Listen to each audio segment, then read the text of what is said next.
World War II produced over 500,000 military aircraft. Some of them changed history. Some of them got their crews killed before they even reached the target. And this is every major World War II aircraft ranked from the worst machines that ever left the ground to the legendary ones that rewrote the rules of aerial warfare. Let's start at the worst aircraft. Number 10. Brewster Buffalo, USA.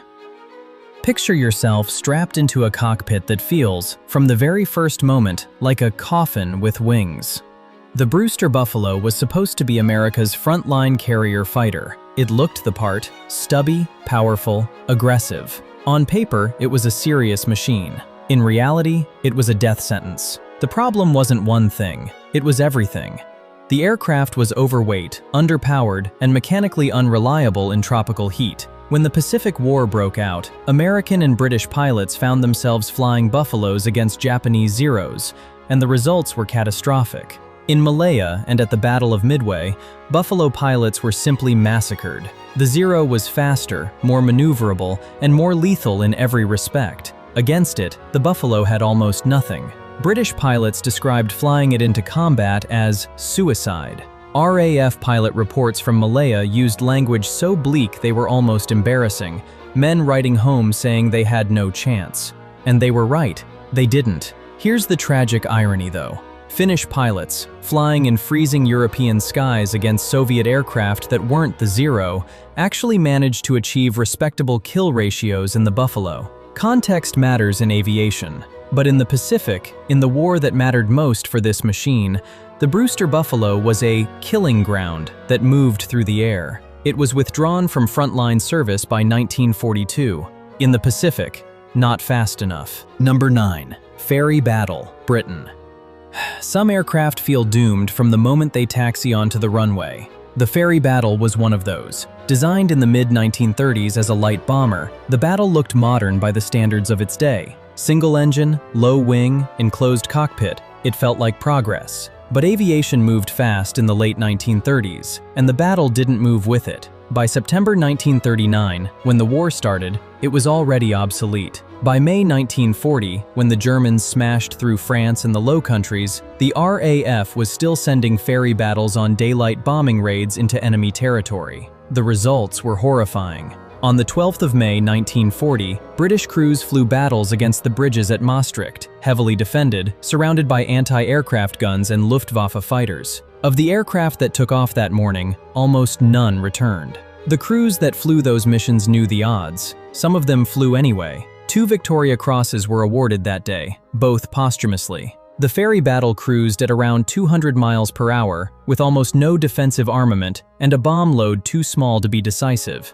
Against modern fighters, it stood no chance. The Messerschmitt Bf 109 was nearly 100 miles per hour faster. The battle's gunner, sitting exposed in the rear cockpit, could do almost nothing. This wasn't a machine that failed because of bad engineering decisions in a vacuum. It failed because it was sent to do impossible things by commanders who had run out of better options. The crews paid for that with their lives. Number 8. Blackburn Roc, Britain. The Blackburn Roc is the kind of aircraft that makes you wonder what the designers were thinking, and then wonder what the commanders who approved it were thinking even more. The Roc was a carrier-based fighter built around a single concept, a power-operated gun turret mounted behind the pilot, capable of firing to the sides and rear. The idea was that the aircraft would position itself alongside an enemy bomber and strafe it with 4 machine guns from the turret. Clean, clever, decisive. The problem was that to make this work, the Roc needed to be fast enough to get alongside enemy aircraft. It wasn't. It topped out at around 223 miles per hour. The German bombers it was meant to intercept were faster. So was nearly every fighter it would have encountered. The forward-firing guns that most fighter pilots considered non-negotiable, the Roc didn't have them. It had a turret, and the turret was useless if you couldn't get close enough to use it. It entered service in 1939 and was pulled from frontline operations within a year. In total, fewer than 140 were built. The Roc represents a fundamental misunderstanding of air combat, a machine designed for a theory of warfare that never existed in practice. Pilots weren't impressed. History wasn't kind. Number 7. Caudron C-714, France. France in 1940 was a country trying to fight a modern war with machines that belonged to a different era. The Caudron C-714 is one of the most painful symbols of that problem. The C-714 was light, almost featherweight by fighter standards. It was designed for speed, and in controlled conditions it could move. But fighter aircraft in 1940 needed more than speed. They needed climb rate, structural strength, and reliable armament. The Caudron had none of these in adequate measure. Polish pilots, who had escaped after their country fell and were desperate to fight, were given C-714s to fly. They were experienced, motivated, genuinely skilled, and they still found the aircraft nearly unflyable in combat. The guns jammed. The airframe cracked under the stress of combat maneuvers. The engine overheated. Climb rate was so poor that intercepting German bombers at altitude was nearly impossible. These were men who had already lost their country once. Now they were being sent into battle in machines that couldn't protect them. The frustration in the historical record is palpable. France fell in 6 weeks. The C-714 was part of why that felt inevitable even to the people living through it. Number 6. Heinkel HE-177 Greif, Germany. Germany's only heavy strategic bomber should have been a war winner. Instead, it nearly broke the Luftwaffe from the inside. The HE-177 Greif, Griffon, was supposed to give Germany the kind of long-range bombing power that Britain and America were building their entire air campaigns around. 4 engines, enormous bomb capacity, impressive range. On the specifications sheet, it looked like exactly what Germany needed. But the engineers made a catastrophic decision. Instead of 4 separate engines driving 4 propellers, they coupled the engines in pairs, 2 engines sharing each propeller shaft. The idea was to reduce drag. What it actually created was a nightmare of mechanical complexity, overheating, and fire. The HE-177 caught fire so often, so unpredictably, that Luftwaffe crews nicknamed it the Flaming Coffin. Not the enemy's fire, their own engines. The aircraft would be in level flight, nowhere near combat, and the engines would simply ignite. Men burned to death over the English Channel, over the Eastern Front, over the Mediterranean, not because of anti-aircraft fire, because their own aircraft killed them. Hermann Göring was furious. The engineers were furious at each other, and the crews who had to fly the machine were quietly, constantly terrified. By the time Germany finally produced a somewhat reliable variant, the war had already turned. The HE-177 never fulfilled its potential. It stands as one of the great engineering failures of the Second World War, a machine that betrayed everyone who ever believed in it. But not every aircraft of World War II was a failure. Some machines didn't just survive the war, they changed it. Let's start the best aircrafts. Number 5. Focke-wulf Fw-190, Germany. When RAF pilots first encountered the Focke-wulf 190 over the English Channel in late 1941, there was a moment of genuine shock across the entire British fighter establishment. The Spitfire Mark V, Britain's frontline fighter at the time, was suddenly outclassed. The Fw-190 was faster at low and medium altitude, had a better roll rate, carried heavier armament, and was easier to maintain.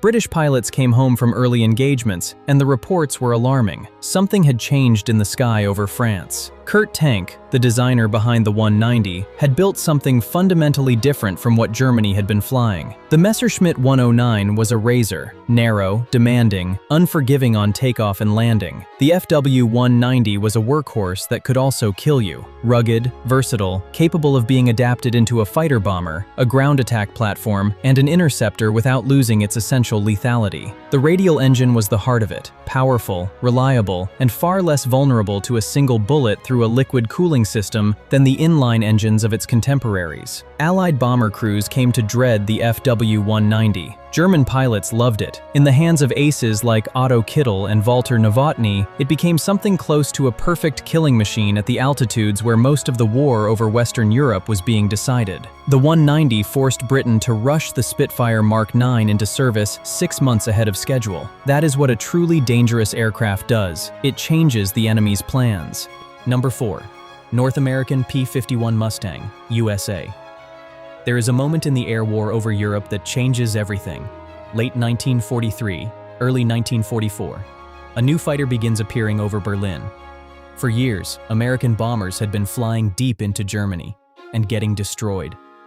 Escort fighters turned back early, leaving them alone. German interceptors tore into the formations. Losses were devastating. The entire bombing campaign was close to collapse. Then the North American P-51 Mustang arrived, with drop tanks. For the first time, bombers had full escort, all the way to Berlin and back. Everything changed. German pilots, once confident, now found American fighters waiting for them, at altitude, above their own airfields, everywhere. Experienced Luftwaffe pilots began disappearing faster than they could be replaced. The Mustang itself was almost an accident of brilliance. Built in just 117 days, its early performance was average, until it was fitted with the Rolls-Royce Merlin engine. That changed everything. At high altitude, it could challenge anything Germany had. Its range was unmatched, and it came in numbers Germany simply couldn't stop. By the end of the war, the Mustang had secured something critical: air superiority over Europe. Number 3. Supermarine Spitfire, Britain. No aircraft in World War II carries the emotional weight of the Supermarine Spitfire. None of them. It wasn't just an exceptional fighter, it became the symbol of a nation that refused to accept defeat. In the summer of 1940, when Britain stood alone, the Spitfire was the machine the entire country placed its hopes on. Children recognized its silhouette. Pilots spoke about it differently, like it was alive. Designed by Reginald Mitchell, who never lived to see it in combat, the aircraft proved so refined that it kept improving throughout the war. The elliptical wing, the elegant fuselage, the Merlin engine at altitude. Flying it felt responsive, almost alive. In skilled hands, it could outturn nearly anything the Luftwaffe deployed. But its story isn't just technical. During the Battle of Britain, young pilots flew multiple sorties a day against overwhelming odds. Some never returned. Others pushed themselves beyond exhaustion. They held the line. The Spitfire was there, through all of it. And that is something no specification can fully explain. Number 2. Boeing B-17 Flying Fortress, USA. Walk up to a Boeing B-17 Flying Fortress today, and it still feels enormous, imposing, built for a war that demanded everything. In 1943, flying one over Germany was among the most dangerous missions imaginable. 10 men climbed aboard, knowing some wouldn't return. The B-17 was built as a self-defending bomber, armed to fight its way in and out. But over Germany, that idea was tested brutally. Missions like the Schweinfurt-Regensburg mission proved how costly it could be. And yet, the aircraft itself was extraordinary. B-17s came back with massive damage, engines burning, sections missing, systems destroyed. And still, they made it home. That toughness saved thousands of lives. Crews survived missions that should have been impossible. More than 12,000 were built. They dropped vast amounts of bombs on Nazi Germany and carried the strategic bombing campaign through its most dangerous phase. Crews gave them names, treated them like family, because their lives depended on them, and the aircraft delivered. The B-17 may not be the best aircraft on this list, but it might be the most important. Number 1. De Havilland Mosquito, Britain. Here is the question every ranking like this must answer. What makes an aircraft truly the best? Speed? The de Havilland Mosquito was faster than most German fighters when it appeared. Versatility? It flew as a bomber, a fighter, a night fighter, reconnaissance, pathfinder, even precision strike aircraft, often the same airframe, different roles. Efficiency? Just 2 crew, achieving what massive bombers needed entire crews to do. Or is it this? It was built almost entirely out of wood. When Geoffrey de Havilland proposed it in 1938, the Air Ministry rejected it. A wooden aircraft, no defensive guns, it sounded absurd. So he built it anyway, and when it flew, it stunned everyone. At altitude, it was faster than the Supermarine Spitfire, faster than the Messerschmitt Bf 109. German fighters couldn't catch it. That was the idea, not to fight, but to outrun everything. Mosquito crews flew some of the most dangerous missions of the war, yet suffered far lower losses than heavy bombers. They marked targets in darkness, struck at rooftop height, hit precision targets across occupied Europe. Even Hermann Göring admitted Germany had nothing like it. They tried to build one, they never succeeded. Fast enough to escape, precise enough to matter, versatile enough to do almost anything, built from wood and belief. They were right. If you think we are doing good, let us know in the comments. And if there is any mistake or something we should improve, tell us honestly. We are trying to improve the voiceover quality. Let us know if it sounds realistic or not. Thank you for watching.